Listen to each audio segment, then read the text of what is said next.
Hey everyone, Caleb with the Antique Book Collective, and today I'm getting you guys, with Ship It Fast or End Up Last. So guys, that has to do with your eBay shipping stuff. If you spend 3.5 years trying to ship out a book, eBay, from what I've seen from other sellers, what I've heard from other sellers, and what I've seen in my own business, eBay does sort of penalize you, however you want to say it. I have seen a lot of different people that if you take a long time shipping out your things, eBay does end up throttling your sales a little bit. However, I have also found for myself and what I see other people talk about, other people experiencing, that if you ship your things out quickly, and you have your customers happy because it actually arrived in a timely manner and it didn't arrive like it was from Wish and it was coming from like Mars or whatever, then people are a lot happier. And eBay, since it sees people are happier, or just because eBay does eBay stuff, it'll actually help you get some more sales. It seems like they actually help your books or whatever else you're selling show up onto more people's searches, and as such you actually end up getting some more sales, which is grand.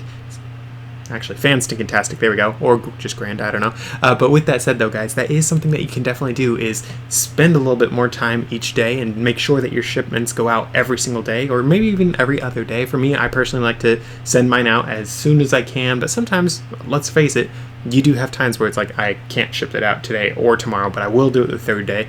So that is something that you guys can do. But with that said, there can be negative impacts to your business from that. Of course, don't take 3 days to ship something out. If you say on your eBay store that you ship out same day, that is something to keep in mind. For me, on my store, I actually do say that it'll take up to 3 days for things to ship out. Again, most of the time I ship out before that, but I find 3 days is a very appropriate amount of time for me to be able to send things out. Gives me plenty of leeway, and it's 3 business days. So you can actually have something sell Wednesday, and if it's Wednesday evening after 5, it actually can be sent out by Monday, because 3 business days is Monday.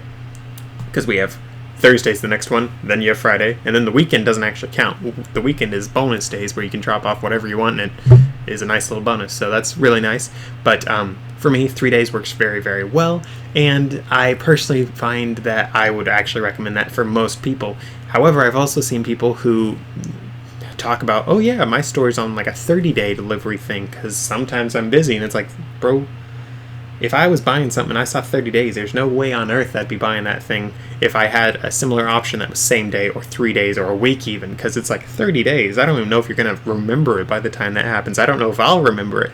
That's just something that you can also think about, is from the customer's point of view. If they can see that you always spend 3 years before you ship a book, they might be thinking, or whatever else you sell, they might be thinking, I need this a lot sooner than that. If I needed something in 6 years from now, I would order it off of Wish. If I want it right now, I want it now, you know, so that is something else to keep in mind. So if you want to help your business scale up a little bit, make sure that you do your shipments as soon as you can. It does help, and it helps customer feedback as well. Customers, when you get fast shipping, they will be like, yeah, shipped fast, I'm happy with this, That is something that I see on quite a few of my feedbacks, is ships fast. I also see that they like the way I pack my things, because as I've mentioned in other videos, guys, I wrap my books individually, which, yeah, it takes some more time to wrap these books, but it adds a little bit of panache to these books, and I've called it panache in all the other ones that I've talked about it, but there is a certain feel, especially with antique books, that when it's wrapped and it's like carefully wrapped and it looks nice,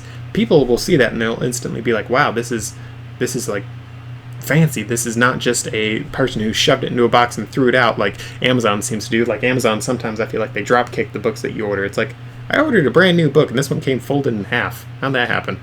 It wasn't even folded by the mail carrier. I don't know what happened. It's inside of a box.